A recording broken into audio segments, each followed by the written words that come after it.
Okay, good evening, everyone. We would like to welcome you to our parent pop-up webinar.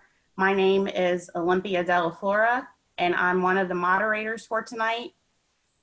And I'm Michael Fernandez, Associate Superintendent. I'm also a moderator for this webinar.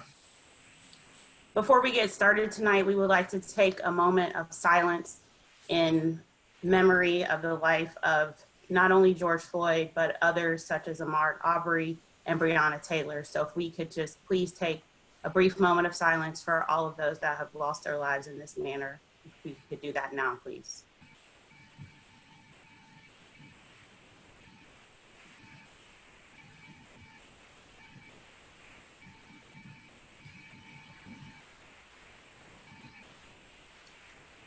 Thank you. First, I would like to have our Director of the Office of Family and Community Engagement please just make an announcement for all of our Spanish-speaking families, because we are not doing live translation tonight, but we will have Spanish translation posted to our website when we post our recorded webinars. So, Mike?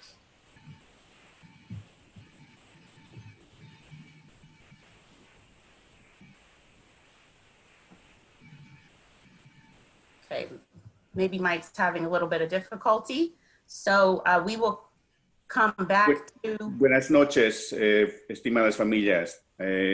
Este seminario será ofrecido en inglés. Proporcionaremos la traducción a español para este seminario en un formato de audio en nuestro sitio web cuando publiquemos el seminario en grabado.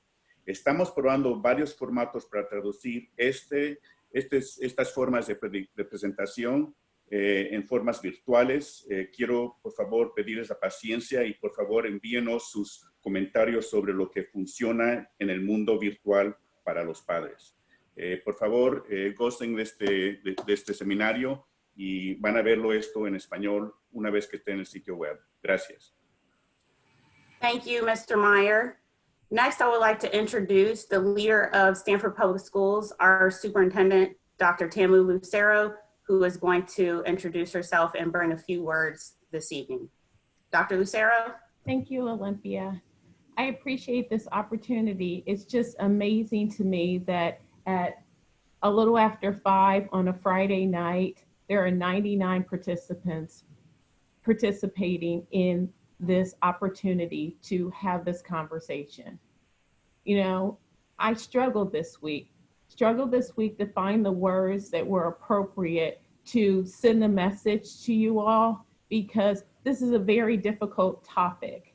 So I can't even imagine being at home with your children with this distance learning and this isolation and not being able to come together and find a way to have this conversation. So I appreciate the fact that the associate superintendents, as they always do, quickly got things together and were able to offer something just a few days later. I appreciate you all coming and starting this conversation. But as I told several leaders that called my office this week, looking for what should we do next, how do we react to this, how do we let everyone know that this just can't continue to happen, not just in Stanford, but across this country.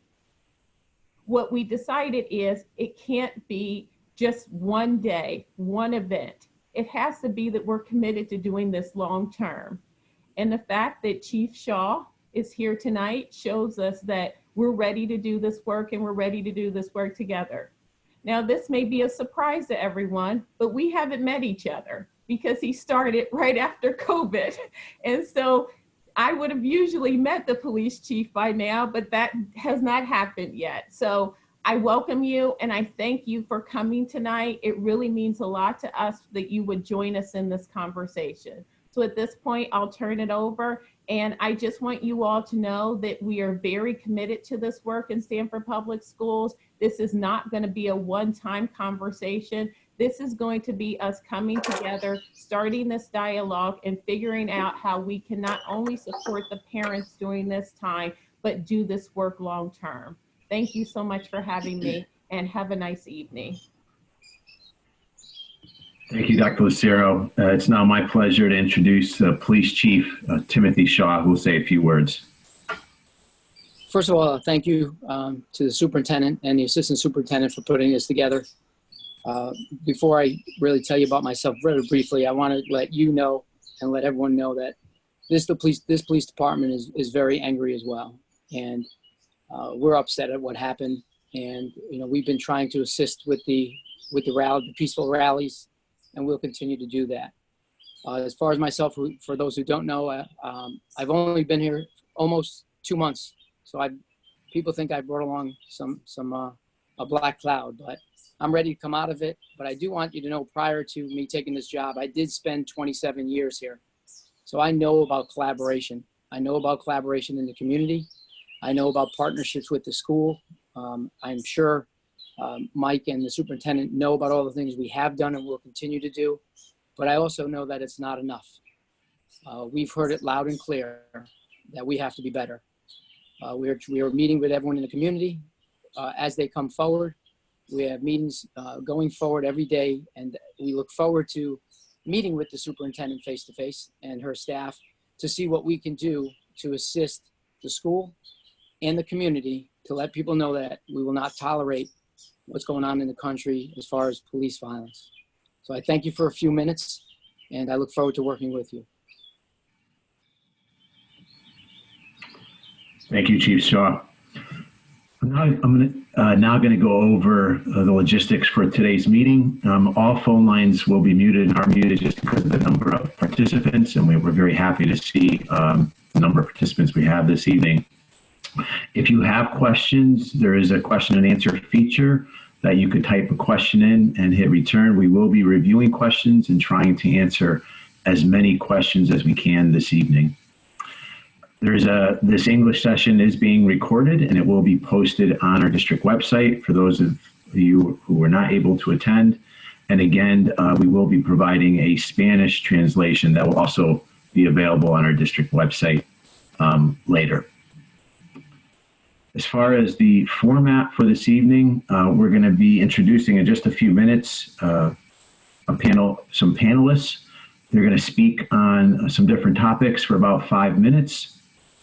We initially planned to have breakout sessions, which unfortunately due to technical difficulties, which I think we've all been experiencing the last several months, we'll be holding one general session for questions and answers. So it's important that you do type your question. We'll do our best to answer those questions. Our panelists are excited to be here to be able to answer your questions as well. There is no need at this point to go into the chat box to indicate which session you want to choose. Again, we're not going to have breakout sessions. We'll have one large question and answer session following the panelist's presentation. And this program is expected to conclude at 6 p.m. You're on mute. Thank you, Michael. Tonight, we're really excited to hear from some of our panelists, and we titled this Let's Talk because we just know that as Dr. Lucero said, there are lots of conversations that have to happen, but we wanted to be able to start this. And so our first panelist tonight is Bianca Shin, and she's an associate data strategist, and she works for Domus Kids Incorporated. She's proactively engaged in the work with disengaged and disconnected students and families in the Stanford community. Her professional experiences, she has advanced degrees in the field of school health education and public health. And she also has worked in the Connecticut Department with Children and Families and the Permanent Mission of Haiti to the United Nations in New York. Tonight, Bianca is going to give us some quick tips about talking with your children about the issue of race. With that said, Bianca, let's talk.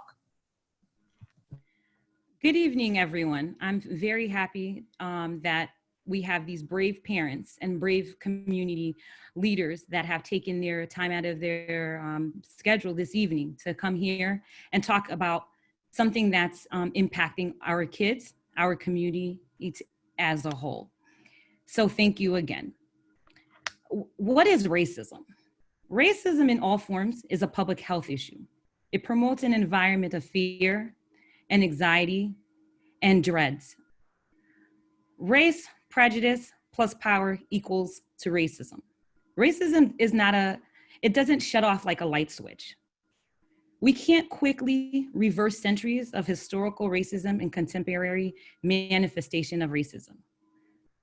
We as a community, at times, we won't always recognize racism or unconscious bias. But I want to be clear, racism is a learned belief, attitude, and stereotype about a particular race that results in harmful and preferential treatment of members of that race. Now, let's talk about developing understanding empathy for our kids, because I know this is a difficult time and we're in a time of what do I do? What can I do? But as parents and educators and anyone in the community, that adults are the first powerful teachers, especially parents. We don't have to make it difficult. We can start with one conversation at a time, one conversation. This can be the time to teach our children about social justice. This is the time. While we're doing that, this is the time in helping them process how painful these events have been for them, for you, and for their community. Teaching children to identify their own feelings, help them recognize emotions in others and connecting with them. So how does that happen? By just asking, how would you feel if that happened to you? What would you want others to do? Those are simple questions that I know sometimes we overthink things, but we can start the conversation with that. Many instances of injustice that happen is because people don't view the other person as a human, but they dehumanize them. But once you are past the process, you're not engaging in dehumanizing. You value, you're seeing them and accepting for who they are, then we can move forward together. With race, with that, all of our kids have the ability to learn empathy. And it's an empathy, I want to stress that cultivating empathy is a necessity. It's not a maybe, but a necessity. And I know many of you parents out there are asking, how do I? But you are already doing it. Our kids are smart, they're bright, they're resilient. But you have to remember that you are their first teacher. You are their first everything. They see you, they hear you. So you set the example in the tones. If you see an injustice and you don't speak up, you are teaching them. And we all have been in instances where we don't know what to do or how to speak up. That's okay. But what's not okay, it's not exploring how to prevent it in the future. To cultivating empathy, we have to cultivate a brave community. And how do we do that? Start simple. Asking the questions, having those small discussions with your kids about others. When you hear something, when they say something, you question, you ask them, you correct them, and you speak up. You create a space for them to talk. We have to lead by examples, whether it's parents, our community leaders, they hear us, they see how we speak to each other. So those are all examples that we can't ask our youth to do things that we're not willing to do. So it has to start with us. Parents, we won't always have the answers. Acknowledge it. That's okay. Because as long as you're working along side by side with them, then you're starting on the path of getting better, of working together and making this community better. And again, don't assume that our children are not bringing this conversation. They're having this conversation with their fears. There's a lot of anxiety going on.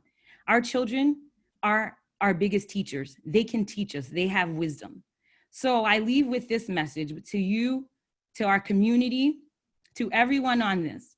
When you see injustice, speak up. Be an upstander, not a bystander.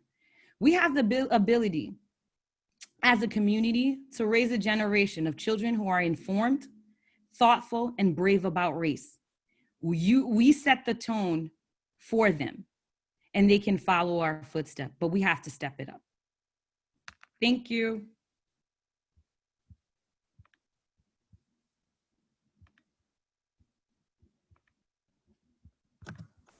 Mike, your mute button.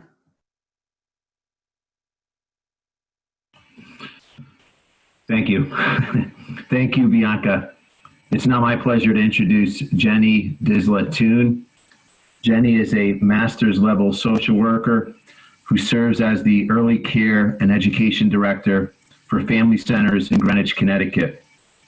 She has a tenured professional experience of 18 years serving as a social worker, program coordinator, and assistant executive director for a multi-service agency in the Bronx.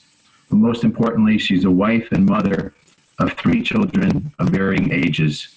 Thank you, Jenny, for being with us, and let's talk. So good evening, everyone. I am so excited to be here. I'm so excited that Stanford has decided to have the conversations and to begin to make the connections through communication, which is so important. I'll begin by saying that children learn about racial differences and racial biases at an early age. And they learn it from their first teachers, just as Bianca has said, their parents. In order to help our children, we have to take a deep look within ourselves, because for the most part, children do as we do, not as we say. So let's begin. So what is media? Media can be categorized as social media, TV, games, music, books, and media can be a double-edged sword in that it can create an ease for us in having conversations with children, but it can also expose children to some not so helpful content. So it's important that as parents, we monitor the media intake of our children. Well, why do I say we need to monitor the media intake of our children? First, because we're living in a time where children have access to information more than ever. And with that access to information, there are potential impacts of images and videos that they can have on our children. We know that children's exposure to media coverage can create increased anxiety and depression with repeated viewing. There is also a devaluing of people of color that gets placed in the minds of children from seeing people of color being mistreated.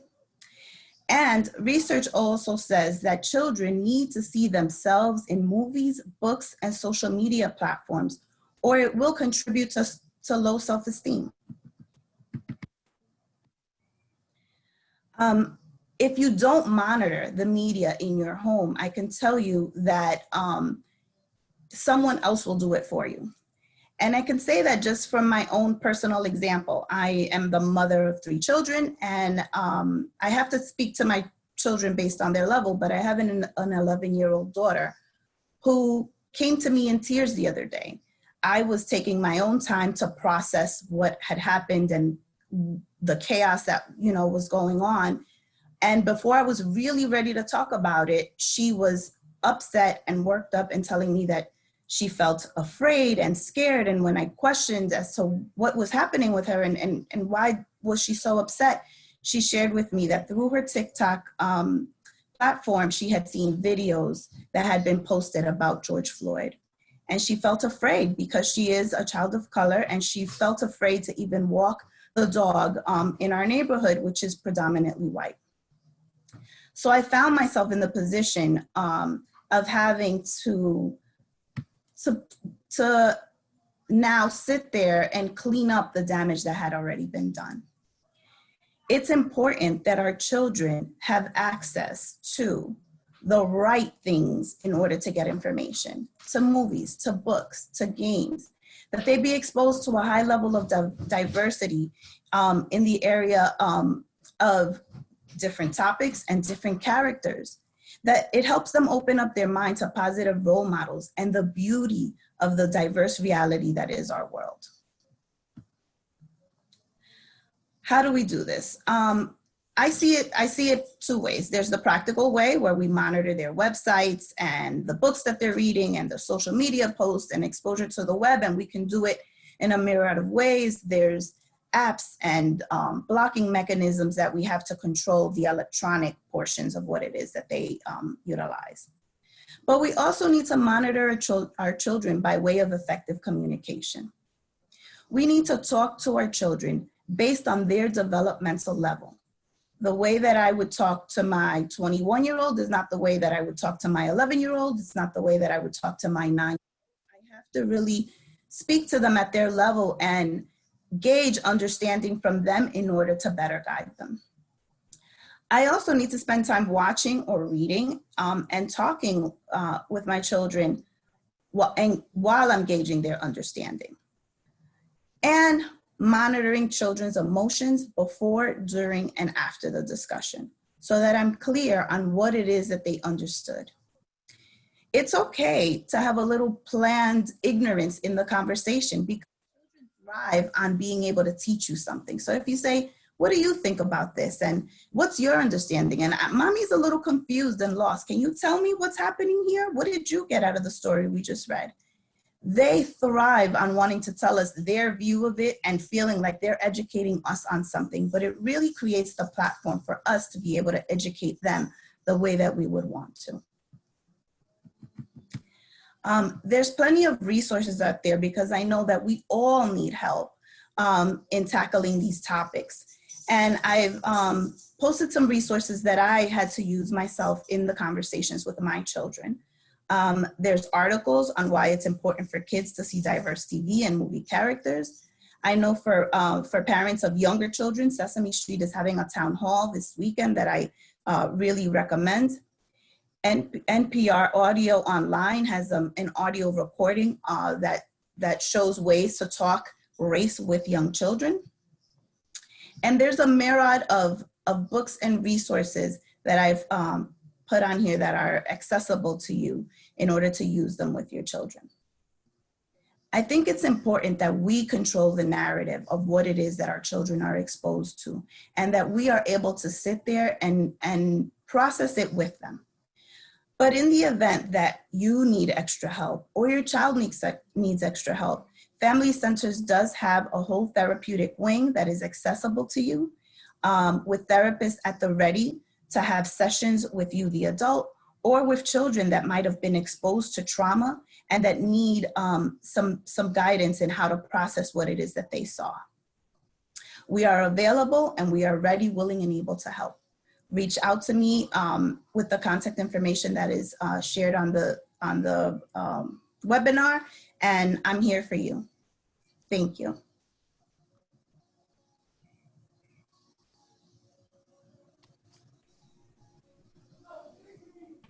Olympia, you're on mute. We've practiced this so many times, and thank you, Mike.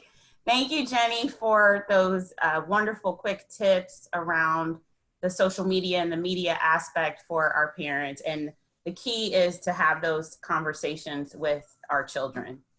Our next panelist is Rebecca Wilson. She currently works for Stanford Public Schools. She's the coordinator for college and career readiness and school counselor services. And she was a former school counselor of 10 years with Stanford Public Schools. She is also a licensed social worker, and she's very active through the Stanford community, and she's also a proud parent of a recent college graduate. With that being said, Rebecca is going to help us talk about processing traumatic events. So with that being said, Rebecca, let's talk. Great. Thank you so much, Olympia. Thank you for having me. So let's talk about ways that we can process the traumatic events that have been happening over the past couple of weeks. And with the protests over the recent deaths of Black Americans, it's understandable that kids are feeling scared, they're feeling confused, they're feeling angry. And even as parents, you might wonder, how do I support my students or my children while I'm struggling with some of the images in the news myself? And how do I help my children process and manage these feelings day by day? And to be honest, there's no one right answer. There's no one right answer, but at least today we can hopefully help give you some guidelines as to helping your students process or your children process what they're seeing over the next couple of weeks. So one of the things you want to think about is validating your child's feelings. You want to start by checking in on your child, even the very young ones, because young children are very perceptive. They have worries, they have concerns, and obviously they don't have the skills or maybe the ability to be able to articulate some of those feelings. So you want to just make sure you check in on them. Avoid making assumptions. So you want to ask really broad, open-ended questions rather than, are you okay? You want to ask questions like, how did you feel about what you saw on the news? What do you think about what happened? What did you think about, what are you thinking about with regards to what you're seeing on TV, or maybe what some of your friends has been talking about? If you have very young children, you can use drawings, you can use paintings, you can use stories like Bianca and Jenny talked about earlier. You can use some of those tools to help your children express their thoughts and feelings because they aren't easy to put into words. But the most important thing is to do your very best to acknowledge their feelings and to really start where your child is. So one of the other things you want to do is open conversation. And that's one of the things we've been practicing over the last few weeks, even within the Stanford Public Schools and our different staff meetings, is really having an open conversation, an open dialogue. It is not okay to avoid talking about what is happening in the media. Like any important topic, racism and violence aren't something you can just have one conversation about. It really is an ongoing conversation. So for kids of any age and race, it's something that's going to keep coming up over and over again. When you think about the social media Jenny just talked about, you're going to see, kids are going to see images over and over again, and they need to be able to understand that what's happening. And where you don't fill in, kids will fill in that information for themselves. So you want to be very mindful. Racism is not new.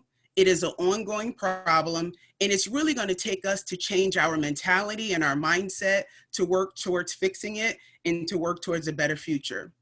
The change can't and won't happen without really frank conversations. So my question for you is, are you having really open conversations in your own households? Are you having conversations with people who look like you and people who don't look like you? Those are really important conversations to have.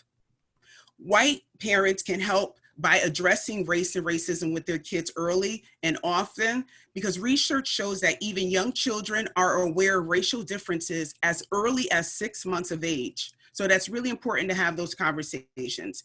And those conversations are happening in Black families. They're not new to those conversations, but two, those families need to continue to have open dialogue so that families can know areas where they can support their students. So that these conversations are really important no matter what race you are. So one of the other things I want to talk about is being clear, direct, and factual. You want to give information to kids that are those three things, that are very clear, that is very direct, and that is factual. So even if a child doesn't explicitly tell you that they think, say for instance, a black person did something wrong, what they're seeing on the media, they may not be able to actually understand what they see, but they see what's happening. So they might make an assumption that if Blacks are being mistreated, that perhaps they've done something bad. So you may want to start with language like, that person is a good person, but what's happening to that particular person is a bad action. And you want to be very clear and very factual in that information. You want to encourage questions. Don't worry if you can't answer them, and don't worry if you don't worry if you don't not only have the answer, but even tell your child that I don't have the answer to that question, but we can explore this together. You want to be calm. You don't want to hide your emotions when you're talking to your kids, because kids need to know that you hurt as well. So you want to be mindful of that. Rely on your support system. Your support system is helpful when you're feeling exhausted, if you're feeling overwhelmed. You need to reach out to your networks, your friends, your family members, religious leaders, mental health professionals. All of these folks can really help you process your emotions, and they also can help your children process those emotions as well. So if you feel comfortable and feel open enough, you can ask someone to help you have that conversation with your child and to bring that person into your family as a trusted ally. There's lots of resources on the next couple of pages to help continue to have this conversation. But one of the things I do want to say, it is okay to ask for help. That's why help is there. You want to ask for help for your family. It's okay to discuss race, and it's okay to ask colleagues, family members, friends, neighbors, and other persons of color or not of color to learn more about their experiences and feelings. And sometimes it's just a simple hello. I'm checking in on you, send a text message, make a phone call. I'm just checking in on you. I want to see how you're doing with all that is going on. I want to open up a dialogue. And as we begin to start having these very open conversations, we will be able to break down some of the barriers that we all face with regards to the recent traumatic events and any other ones that have happened or could happen in the future. So one of the resources for families I wanted to highlight is every school at the middle school and high school level, they have school counselors. School counselors are helpful with, obviously, with career information and academic information. But one of the other areas that school counselors are very good with, and they've been trained to work with your students on, is supporting their social and emotional health. And that is in their training as well. And oftentimes school counselors are the people that you first meet when you get to the school. And there's other times where I heard people don't know they have a school counselor.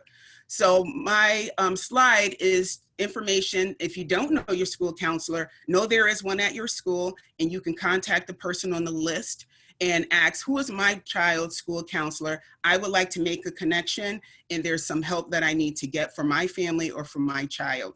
At the elementary level, there are school social workers that can help with that information as well. Thank you for the time, and I look forward to having continuous conversations about some of these recent events.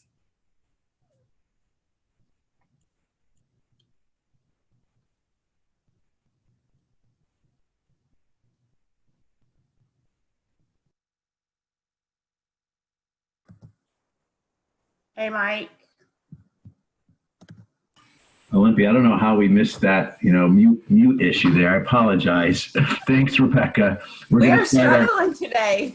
We're going to start our question and answer feature. I think our superintendent's working us too hard. We're going to start our question and answer feature now. Again, we're not going to break out into breakout sessions. We're going to do this as an entire group. I'm going to start with a question that I see from one of our attendees. The question is, how do you recommend starting a conversation with a kindergartner, a 5-year-old, and the parent adds that they don't have cable at home, so that the child probably is not exposed to the television, seeing things. And this family also wanted to indicate that they are a white family. And how do they have that conversation with their kindergartner? Whoever wants to jump in first.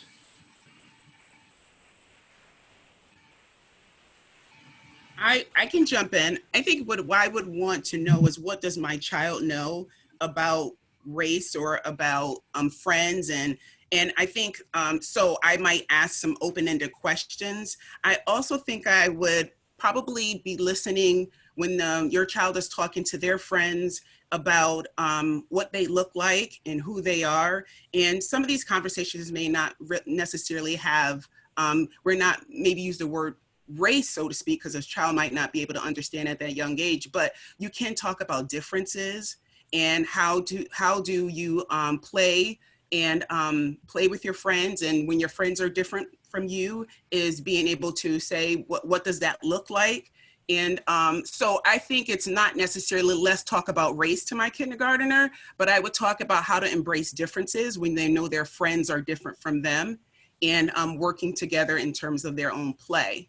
I would approach it from there and really take the time to listen to find out what your child is talking about when it comes to what we know race to be. Thanks, Rebecca. Would any of the other panelists like to comment?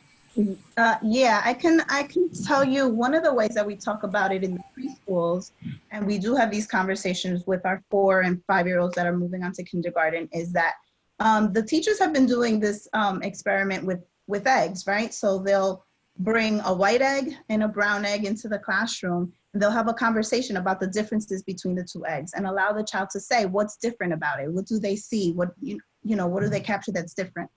And then the next step is to actually crack the egg and show them that they're both the same inside.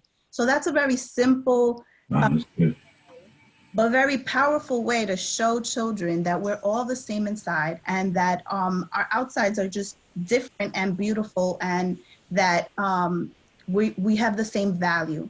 And it's simple and it's easy to do at home. So I would recommend starting from there and then gaining an understanding of where your child is at, what do they see, how are they different, how are they the same, and taking it from that place. Thank you so much, Jenny, for that. I'll take the next question, but before I do that, if you're watching us, you may have seen someone else pop up on the screen, Mr. Michael Hyman.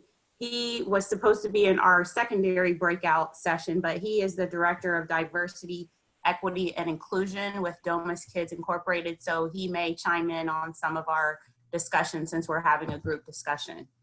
The next question is, do you have any suggestions for attending a peaceful protest with a teen? So this parent, I am assuming, is saying that their teenage child has asked them to participate in one of the peaceful protests. So do we have any suggestions for if your child wants to do that and how parents can respond? I have a couple of suggestions. One, having the discussion with them. Why are you protesting? The why. Do you understand the importance of protesting? What are your reasoning behind it? What message would you like to get through? And then also helping them understand they're going to go through a range of emotions and how to prepare for that and having that discussion. And it's also important to debrief after and asking them steps that they can take, like after the protest, what do you plan on doing? And they don't even have to wait for protests. When they go back to school or something in the house or in the community, they could start protesting. Hey, what about this? I don't like this. I want this to change.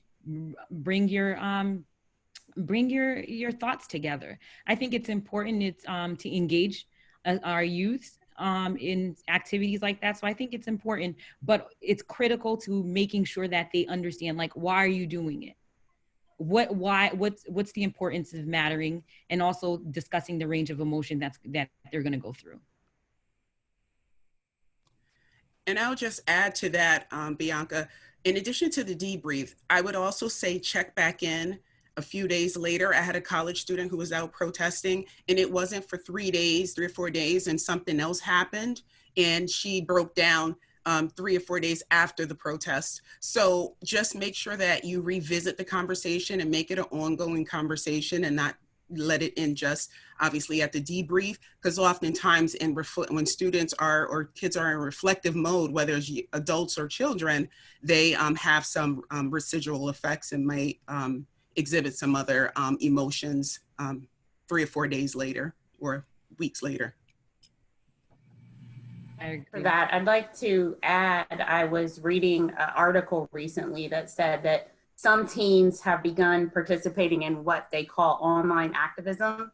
And online activism is a coping response for adolescents, especially right now while we have to be physically distant. So it's use of social media, reposting, retweeting, expressing how they feel, chatting online with friends to as some sort of coping response. So just keeping in mind that all kids are different, right? So some kids may want to participate in a silent protest while others may be silently coping through the use of social media. So as long as parents are having these ongoing conversations with their kids, they can help them debrief what's happening in either one of those settings.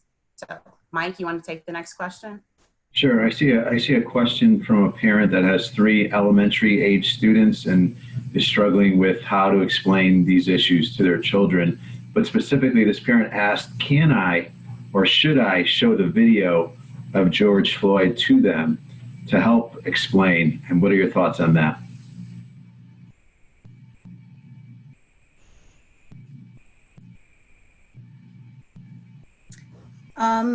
I don't know the ages of the children, but what I do know is that the George Floyd video is a very graphic video, and it's hard for even some of us adults to be able to sit through it.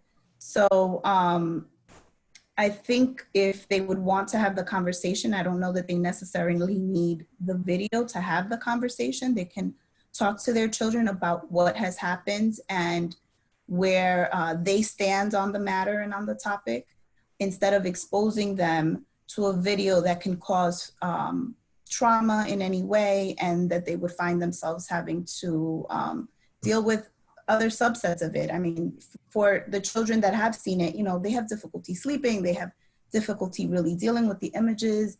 I would steer from it and steer more towards conversation.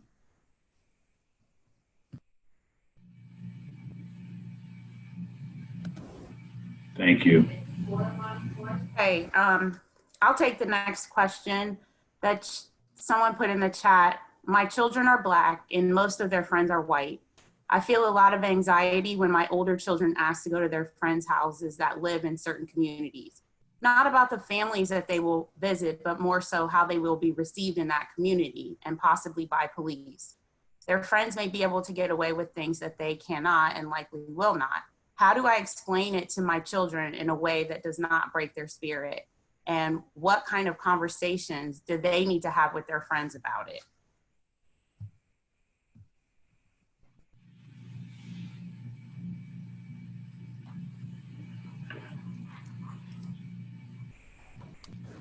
Olympia, did you say that the students, can you just repeat the first part of the question of where the students, who are the students? How do they identify? Let me, hold on, I have to find it in the chat.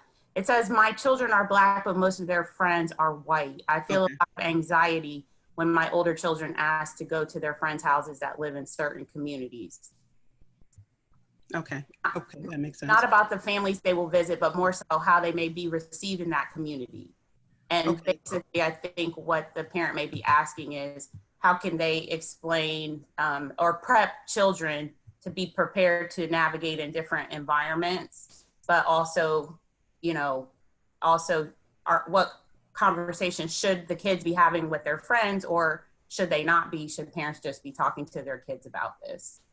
Right, I think you hit the nail on the head, is really have an open dialogue with your students or with your children about some of the challenges that they could potentially face in those communities, or maybe what has been faced by through the media and by students of color in the realities of being a student of color going into those different communities.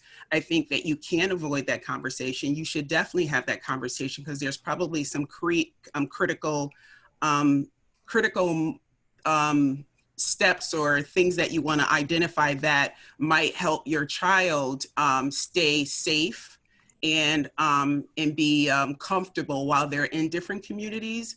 I would want to hear from my child what are some of the things that he or she might have some anxiety around or emotions around, and maybe have some fears around as well. So I would want to hear from my child, again, hear opening the dialogue, and also giving some clear steps as to what are some of those things that that child want to do while they're in that community. You know, having an ID in his or her pocket, making sure that's there, things like that. And then I would encourage you to encourage your child also to have the conversation with his friends and her friends, because there's probably things that their friends could do to help make sure that your child stays safe in their environment as well. Mm.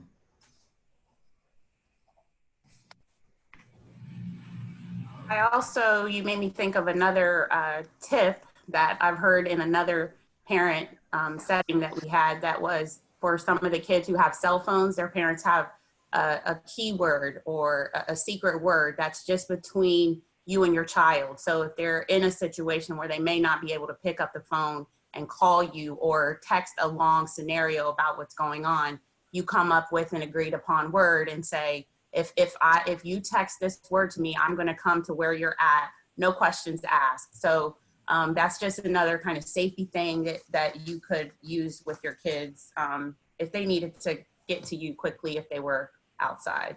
But yeah, on that one, oh, Mike.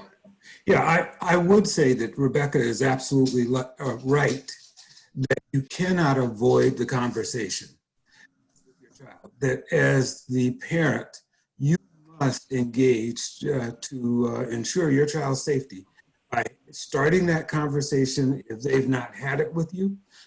Certainly, teenagers are aware of race, and either through school, communities, and they're aware that at this point in time, there are differences that are occurring as to how people are responding to them. So parents of Black children have been having these conversations for decades, for centuries. And it's necessary to protect your child that you sit down, have that conversation and see what your child knows, but also figure out those things that can keep them safe by making sure they're aware that racism does occur in our own environment, that people do things that are prejudiced or ethnocentric towards one another. And I'm sure they're aware of what those things are. They've started to become aware of what they are and that they can protect themselves from them.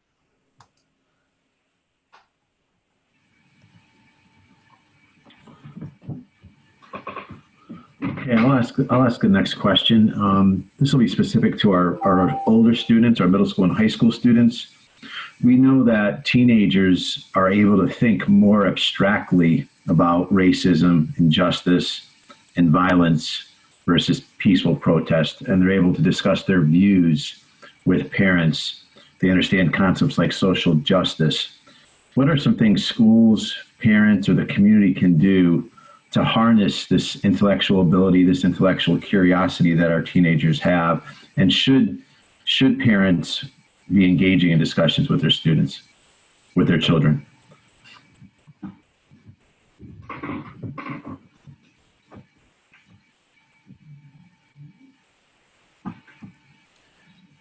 I guess I'll go back to where we were before, that if you do not, you're doing a disservice to your child.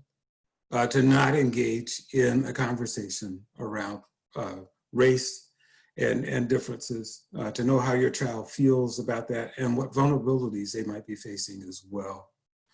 So clearly that's necessary.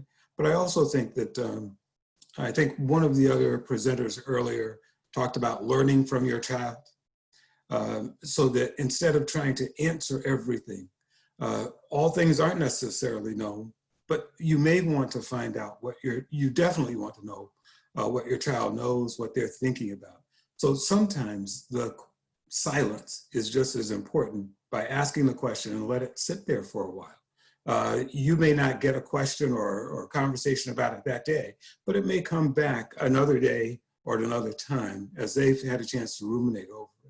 So give yourself an opportunity to listen to your child as well. Thank you so much for that, Michael. I'll take the next question.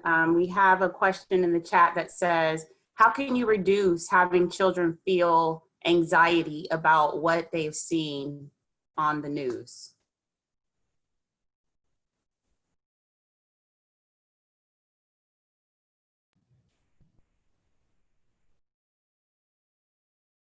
Olympia, repeat that again. I'm sorry, something happened to my... Okay, the question is, how can you reduce having children feel anxiety about what they've seen through the news? And I can only imagine that, you know, we were already having a lot of children that were feeling anxiety due to being assigned to home because of the COVID-19 health pandemic. And then now to have this compounded and children are seeing this on the news. So I think this parent is asking for any tips to, you know, try to help children feel less anxious about what they're seeing on the news. We are in extremely stressful times. And I think one of the key things is filtering. We want to know a lot because of the anxiety, but to reduce it, we have to lessen the amount of intake. Because our kids are getting information from the news, from their phones, from their friend's phone, from Snapchat, TikTok. So I think it's establishing and talking to your kids about, like, if we're not filtering it and lessening it, there's going to be an increase in anxiety and frustration. It becomes difficult for them to process, and they don't know how to detach themselves from it. So it's just teaching that it's okay not to be connected to the news at every minute, every second, or on an ongoing basis. I think that's key. And doing other activities with them in this time, trying to find different ways not to be connected to technology, because it's a lot.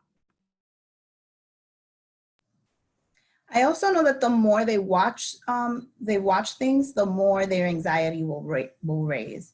So if they have seen something, it's important to cut the viewing so that it doesn't continue to escalate, and to go into conversation mode to really understand what they saw, understand how it made them feel, and really help them process their feelings and emotions.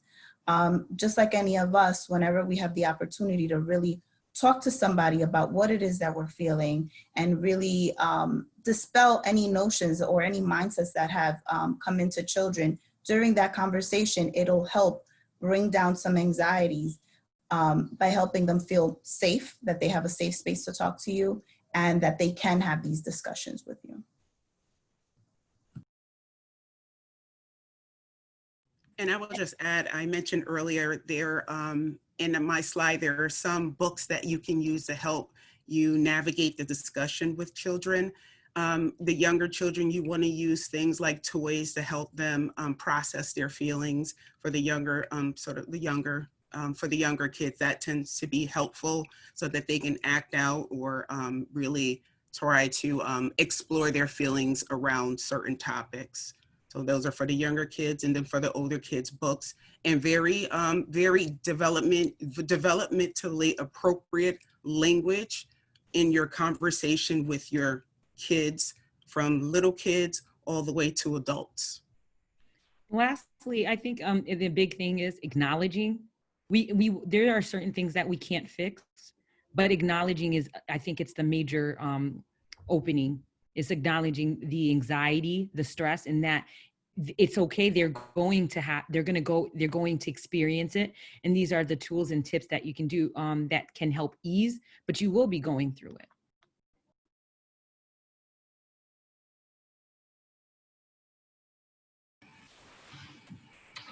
it. Jenny spoke a little bit about the role of the bystander. As we know, George Floyd died with 3 other police officers watching. In our schools, we have curriculum that teaches students about the role of the bystander, particularly related to bullying. So we do try to educate our students about the importance of speaking up and helping. I guess what else can we say to parents and those on the attendee list about this issue of the bystander? I think it starts with the upstander. We have to move from where it can start now. It starts early. When you see something, you speak up about it, and teaching them. And kids pick up their cues from their parents. They pick it up from their community. They pick it up from adults. If they see us let certain things, inappropriate behaviors that are hurting others slide, certain little comments, giggles, and we allow it to slide and saying it's okay, not saying anything, we're signaling that it's okay. So I think the important thing is, yes, bystanders, but we have the ability to empower our kids and teach them in how to become upstanders. And that's where we need to start moving from bystanders to upstanders. So they can, because once they become upstanders, they're engaging in empathy for others. So it starts young. When I think about bystanders, I think about the model that they use in New York City when they say, you hear it on a train or you hear it out, when you see something, say something. I know most of us hear that tagline, if you see something, say something. It is something you remember. And lately I've been using that tagline as well with regards to, as a bystander, if you see something, if you hear something, you need to say something. And you use those and remember those 3, and those are 3 easy teachable sort of sentences. If you hear something, if you see something, then you need to say something. And that's something that you can teach young children as well as older kids as well. And the thing is also with Rebecca, you outlined it great when saying you see something, you speak. Think about our kids, how resilient they are when from kindergarten. Most kids know how to drop and roll. They will remember it. It's something that sticks with them.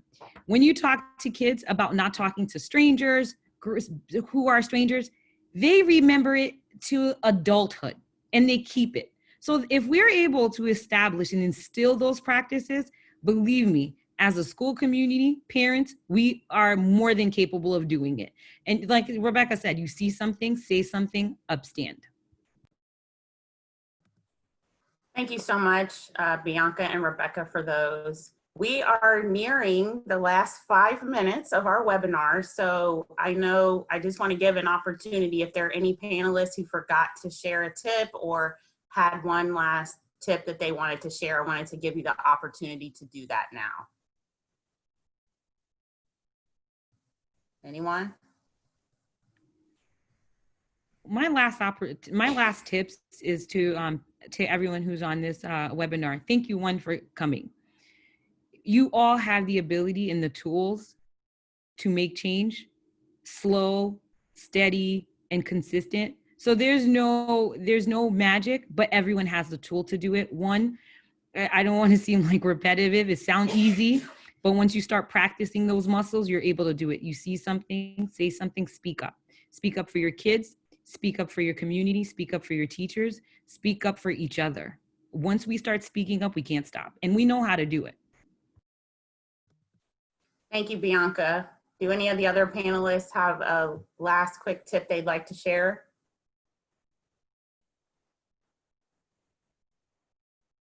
No one? Yes, I do. I've been sharing all week with regards to the events because it has affected me quite a bit emotionally, as well as some of my loved ones around me. And so one of the things I think is really important is that when you don't say anything, you perpetuate invisibility. And this is about people being invisible. And they've been invisible for a long time. And so now the volume's been pumped up.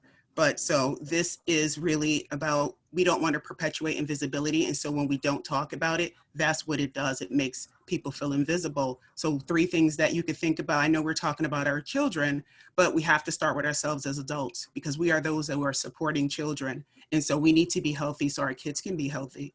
And so 3 things that we can do as adults. One is building awareness around what's going on in the community and really understand for yourself what's happening in the world outside of, your own world.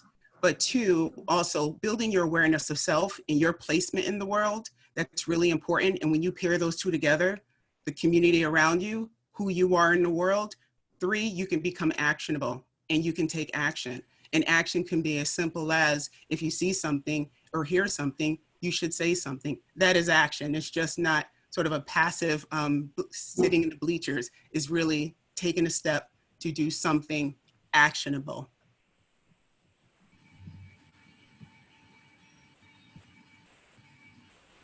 Jenny or Mike, are you good? I think if I would say anything in closing, it would be that as parents, we don't always feel the power that we have over our children, but we are the powerful agents in the lives of our children. And it's important that we control the narrative that they see and get. And they're going to learn from us. So I can't agree more with Rebecca and with Bianca. It begins with us. It begins with the message that we give them. But it also begins with us being able to have those difficult conversations at home and being able to control the information that seeps into our children so that we know that we're giving them the right information. Thank you so much. And with that being said, I will just offer just a few closing remarks. I first of all would like to thank everyone who participated in our panel tonight for taking the time out of your day so that we are able to reach our parents, who we're now calling co-teachers, because you really are the first line of defense with your children. You know your kids best, and even though they're not able to physically be in school where we could be helping them process these things, we do want you to know that we are here as a school district, as a community, to provide you the support that you need. So we encourage you to reach out to some of the resources that were mentioned today, reach out to your child's school, and allow us to help you. And we know parenting is a hard job, and parenting was a hard job before the coronavirus came, and certainly before what's happening in our country today and what has been happening in our country for quite some time. So we just want to continue to work collectively with you. And we, as Dr. Lucero said at the beginning, this is certainly not a one and done. We just wanted to be able to have a conversation today, but this conversation will continue. So we thank you for your attentiveness. Thank you to everyone who participated. and everyone have a great evening.